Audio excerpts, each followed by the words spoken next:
பணவரவை அதிகரிக்கும் மூன்றாம் விரை ரகசியம். அமாவாசை முடிந்து வரக்கூடிய மூன்றாவது நாளை தான் நாம் மூன்றாம் விரை அப்படின்னு சொல்கிறோம். இந்த நாளில் பிறை நிலவை காண்பது அப்படின்றது மிகவுமே சிறப்பு. ஒவ்வொரு மாதத்திலும் வரக்கூடிய மூன்றாம் விரை தரிசனத்தை கடைபிடிக்கிறவங்களுக்கு ஒவ்வொரு விதமான பலன்கள் உண்டாகும். தொடர்ச்சியாக யார் ஒருவர் ஒரு வருடம் முழுவதும் மூன்றாம் விரை தரிசனத்தை பார்க்குறாங்களோ அவங்களுடைய வாழ்க்கையில் எந்தவித குறையும் இருக்காது அப்படின்னு புராணங்கள் சொல்லுது. ஆனால் இதை பார்க்கறது அப்படின்றது மிகவும் கடினமான ஒன்று.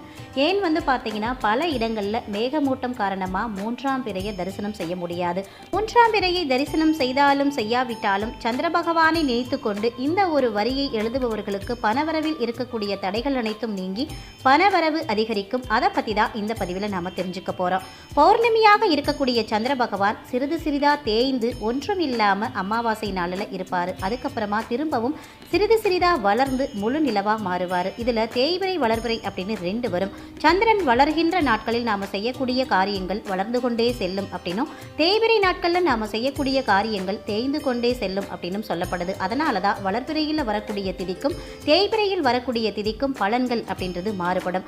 அந்த வகையில் இன்றைய தினம் மூன்றாம் விரை தரிசனம். இந்த நாளில் நாம் பிறை நிலவை தரிசனம் செய்கிறோமோ இல்லையோ சந்திர பகவானை நினைத்து இந்த ஒரு வரியை எழுதினா போதும். சந்திர பகவானின் அருளால் பணவரவில் இருக்கக்கூடிய தடைகள் அனைத்தும் நீங்கி பணவரவு அதிகரிக்கும்.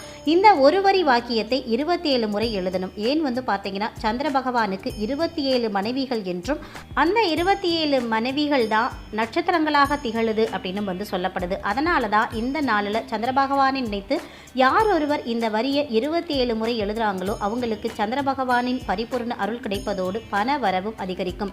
இன்றைய தினம் எழுத வேண்டிய மந்திரம்: பிறை வளர்வது போல் என்னிடம் உள்ள செல்வம் வளர்கிறது. இந்த வரியை சந்திர பகவானை நினைச்சுக்கிட்டு 27 முறை ஒரு வெள்ளை நிற பேப்பரில் எழுதி அதை மடித்து பணம் இருக்கக்கூடிய இடத்துல சந்திர பகவானை நினைத்து நாம் வச்சிடணும்.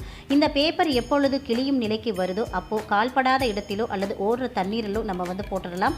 இதை நாம் இன்னைக்கு இரவுக்குள்ளே எழுதி பணம் இருக்கக்கூடிய இடத்துல வைக்கிறது மூலமாக மூன்றாம் பிறைக்கு பிறகு வரக்கூடிய அனைத்து நாட்களும் வளர்பிறையாகவே வரும். அப்படின்றது போல நம்முடைய செல்வமும் வளர்ந்து கொண்டு செல்லும் அப்படின்னு நம்பப்படுது. மூன்றாம் பிறையை பொறுத்த வரைக்கும் பலவிதமான வழிபாடுகளும் பரிகாரங்களும் இருக்குது. மிகவும் எளிமையான முறையில் எந்த செலவும் இல்லாமல் செய்யக்கூடிய இந்த பரிகாரத்தை முழு மனதோடு செய்வது மூலமாக பணவரவு அதிகரிக்கும் அப்படின்ற தகவலை கூறி இந்த பதிவை இதோடு நிறைவு செய்கிற. இந்த மாதிரி நல்ல தகவலை தெரிஞ்சுக்க நம்ம சேனலை சப்ஸ்கிரைப் பண்ணி மறக்காமல் பெல் பட்டன் கொடுத்துக்கிறங்க. இந்த வீடியோவுக்கு ஒரு லைக்கும் கொடுத்துருங்க.